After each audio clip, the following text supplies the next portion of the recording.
Assalamualaikum warahmatullahi wabarakatuh. Halo anak-anak cerdas Indonesia. Bagaimana kabar kalian hari ini? Semoga kita semua sehat walafiat dan Pak Guru tidak bosan-bosannya untuk mengingatkan anak-anakku sekalian untuk selalu eh, menjalankan protokol kesehatan dengan rajin mencuci tangan, memakai masker dan menjaga jarak. Nah, anak-anakku sekalian, hari ini kita akan belajar mengenai pelestarian hewan dan tumbuhan. Nah, pelestarian hewan dan tumbuhan ini kita mulai dengan pertanyaan, mengapa hewan dan tumbuhan langka itu perlu dilestarikan? Nah, jadi hewan dan tumbuhan langka harus dilestarikan agar tidak punah, sehingga keseimbangan alam tetap terjaga. Nah, berikut beberapa contoh hewan dan tumbuhan yang sudah mendekati kepunahan di Indonesia. Misalnya untuk hewan ada anoa, kakatua jambul kuning, oak Jawa, orang utan, rusa bawean, penyu hijau, jalak Bali, gajah Sumatera, harimau Sumatera, komodo dan sebagainya.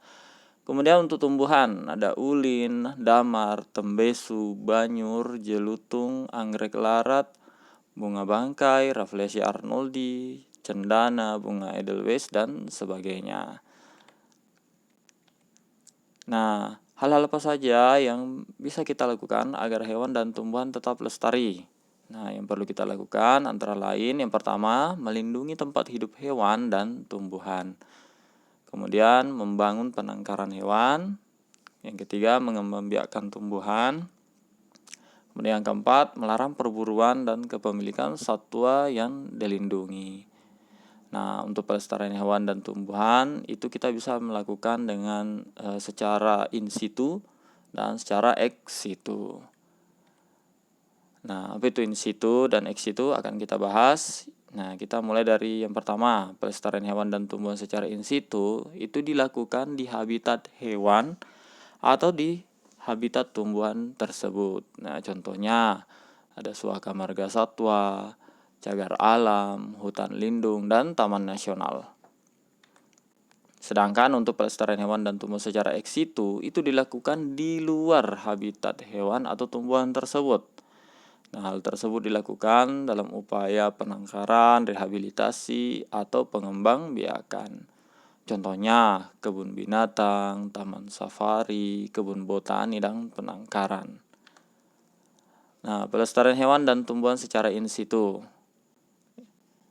Yang pertama, suaka marga satwa. Suaka marga satwa adalah kawasan hutan perlindungan alam yang mempunyai ciri khas berupa keanekaragaman dan atau memiliki keunikan jenis satwa yang membutuhkan perlindungan bagi kelangsungan hidupnya terhadap habitat aslinya. Nah, beberapa contoh suaka marga satwa yang berada di Indonesia yaitu suaka marga satwa Gunung Leser yang melindungi kera, badak, Sumatera dan gajah. Badak Sumatera dan gajah. Kemudian suaka marga satwa Ujung Kulon melindungi badak Jawa dan rusa. Ada juga suaka marga satwa di Pulau Komodo dan sekitarnya yaitu Padar, Pulau Rinca dan Pulau Waiwul untuk melindungi komodo. Kemudian suaka marga satwa Pulau Baun untuk melindungi burung cendrawasih dan suaka marga satwa Lorilindu untuk melindungi anoa, rusa dan babi rusa. Baik, kita lanjut ke yang kedua, yaitu cagar alam. Nah, cagar alam merupakan suatu kawasan perlindungan alam yang karena keadaan alamnya yang mempunyai kekhasan tumbuhan, satwa, dan ekosistemnya, atau memiliki ekosistem tertentu yang perlu dilindungi dan perkembangannya berlangsung secara alami di habitat aslinya. Beberapa contoh cagar alam yang berada di Indonesia yaitu cagar alam Rafflesia di Aceh, cagar alam Batu Gajah di Sumatera Utara, cagar alam air putih di Sumatera Barat, cagar alam Bukit Bungkuk di Riau, cagar alam bulu hitam di Jambi, cagar alam bunga emas kikim di Sumatera Selatan, cagar alam Sungai Bahelo di Bengkulu, cagar alam Pulau Anak Krakatau di Lampung, cagar alam Pulau Laut Kepulauan Riau, dan lain-lain. Oke, yang ketiga, hutan lindung. Nah, hutan lindung adalah kawasan hutan yang telah ditetapkan oleh pemerintah atau kelompok masyarakat tertentu untuk dilindungi, agar fungsi-fungsi ekologisnya, terutama yang menyangkut tata air dan kesuburan tanah, tetap dapat berjalan dan dinikmati manfaatnya oleh masyarakat di sekitarnya.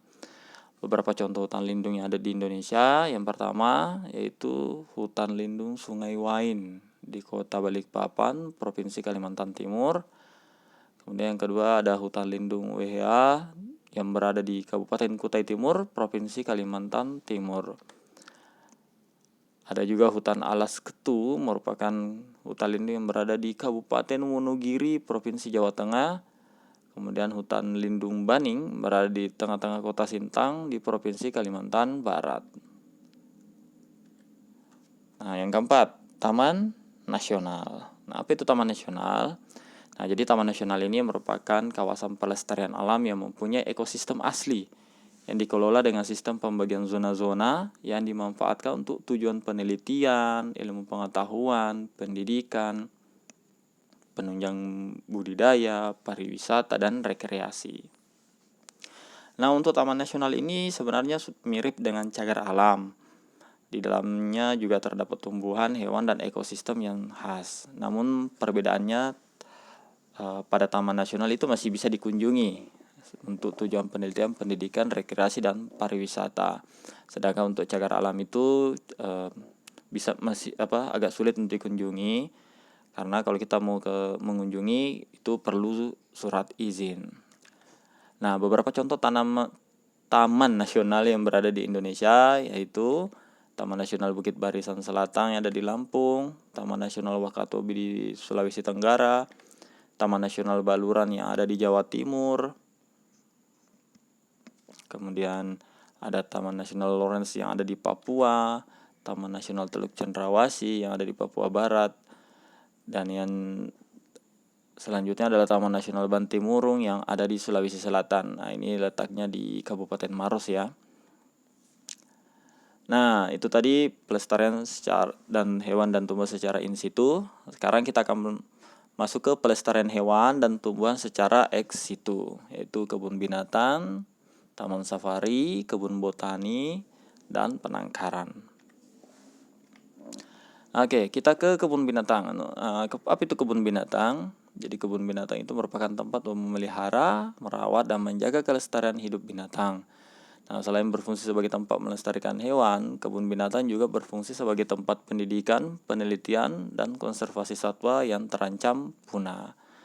Sebenarnya di Indonesia ada banyak, tapi Pak Guru akan memberikan satu contoh, yaitu kebun binatang Gembira Loka di daerah istimewa Yogyakarta. Nah, seperti ini. Gembira Loka. Nah, ini gambarnya ya.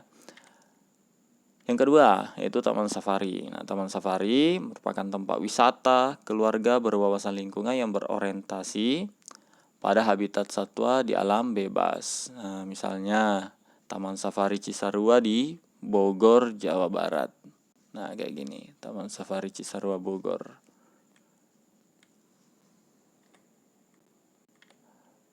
Oke, kita ke bagian C, yaitu kebun botani. Nah, kebun botani adalah lahan yang ditanami berbagai macam tumbuhan yang tujuannya itu untuk penelitian, koleksi, konservasi di luar habitat aslinya. Nah, selain itu, kebun botani juga berfungsi sebagai sarana wisata dan pendidikan. Contohnya di Kebun Raya Bogor. Nah, kayak gini. Ini gambar-gambar yang sempat terlihat. Baik, yang terakhir, bagian D, penangkaran. Nah, penangkaran ini adalah upaya perbanyakan melalui pengembangbiakan dan pembesaran tumbuhan dan satwa liar yang dengan tetap mempertahankan kemurnian jenisnya. Untuk penangkaran sendiri, ini biasanya ada yang melakukan secara mandiri atau berkelompok.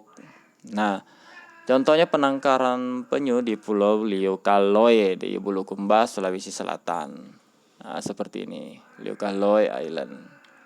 Nah, baiklah, cukup sekian untuk video kita kali ini. Semoga bermanfaat Dan sampai jumpa di video Pak Guru selanjutnya. Assalamualaikum warahmatullahi wabarakatuh.